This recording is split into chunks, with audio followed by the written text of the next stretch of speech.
Hello and welcome to another Facebook Live as part of the countdown to launch date. I am so excited. We are now 13 days away from launch day. So tonight I'm going to be talking about finding meaning in our lives. And the reason that I chose this topic is because finding meaning or cultivating meaning in our own lives is one thing that helps us get through difficult times. And for many people right now is a really difficult time for so many different reasons. We've got the virus going on, issues related to the election, financial issues, not being able to see our friends and go on trips, so much loss right now. So I thought it would be important to bring up this topic of one way that we can cope is to find meaning in our lives and create meaning. And it doesn't need to be something huge. In fact, I always encourage people to keep it simple, really simple, so that you don't get overwhelmed and feel like you need to do something major. So, pick something really small so that on the days that you have very little energy, you are likely to follow through.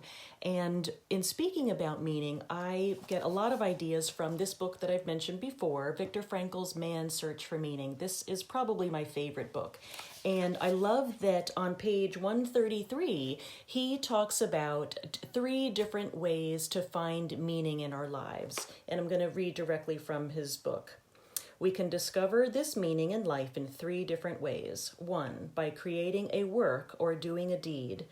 2, by experiencing something or encountering someone. 3, by the attitude we take toward unavoidable suffering. So I'm going to go through those 3 pretty quickly. I don't want to keep you too long. So the first one, creating and doing. Creating and doing can be something so simple as putting little spokes on a bicycle wheel. I love in the book Big Magic by Elizabeth Gilbert, she talks about how one man was out of a job, I believe, and he found meaning in his life by putting spokes on his daughter's bicycle. And then soon the whole neighborhood wanted these special spokes to glitterize their bikes, and all the kids in the neighborhood were riding around their bikes with these wonderful flashy things on their wheels, all because this is the way that man found meaning by creating during a difficult time in his life. So it doesn't need to be writing a play or a book or anything huge, a fundraiser. It can be something so simple, whatever is meaningful for you. For me, it's making a simple bracelet. That's how I create crafts and create every day in my life. But keep it simple, something that you enjoy, something that you can pick up if you have just a little bit of time, and something that is meaningful for you. And right now that could even be a household repair. Maybe you have a squeaky door that needs to be oiled. So keep it simple. Anything can be doing and creating. And think about yourself and whether you like to have a finished product or whether simply the act of doing and creating is meaningful for you. The next is human interaction, and this can be done in so many different ways throughout our days by consciously reaching out to people, but also making an effort to interact with people throughout your day, whether that is the checkout person at the grocery store or whoever you make making eye contact and smiling at somebody that you pass in the parking lot. So many different ways that we have to connect with human beings. And another way to connect is simply to give to other people. And once again, keep it small, keep it simple. If you have huge ideas, you might not follow through, but if you really keep it simple, it's still meaningful. It doesn't have to be a huge amount of time or a huge amount of money or anything in order for it to be meaningful. It just needs to be special for you and for the recipient. So something like could be making a meal for somebody, sending a card in the mail to someone that you know might be going through a difficult time. Any way that feels good for you to reach out to somebody. It could be giving your knowledge, even donating blood. Anything that feels good is a way of connecting with other people and giving in the meantime. And the third area that Viktor Frankl talks about is how we respond to suffering. Suffering is inevitable. we all suffer in one way or another. And this really was apparent to me when, back in 1994, when my fiance was diagnosed with cancer. And I went to a wonderful seminar by Dr. Bernie Siegel. He wrote the book Love, Medicine, and Miracles, and Peace, Love, and Healing. And he asked everybody in the room, there must have been about 300 people in this room, and he asked everybody to raise their hand if they felt that life was unfair. And sure enough, everybody in the room raised their hands. So it was just demonstrating that for all of us, it can feel that life is not fair.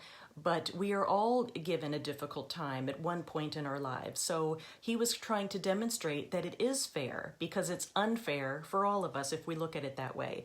But it's important not to get caught up in the unfairness of it all when you're going through a difficult time, because that only leads to you feeling crummy when you focus on that your situation is unfair. And what can help you get through a difficult time is how you respond to that suffering. So maybe you have a unique experience because of your suffering that you can give to another human being.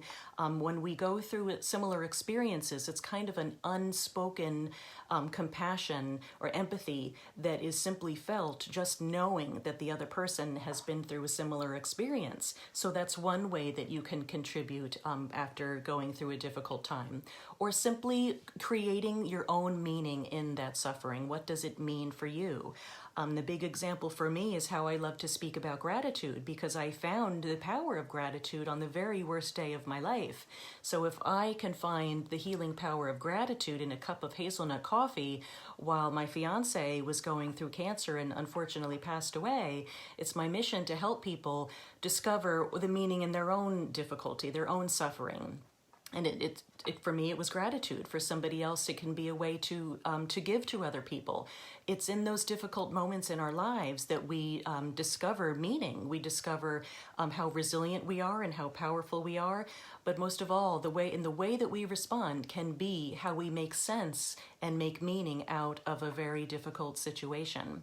So just a quick summary of Viktor Frankl's different ways that we can find meaning: by creating or doing, by our interactions with other people, and third, in the way that we create our own meaning in our suffering. And we all suffer in one way or another, unfortunately, but when we find meaning in it, it can help us get through those difficult times. So that was your quick video for tonight, and I just want to remind everybody that every pre-order with the book comes with an entire year for free in the online program.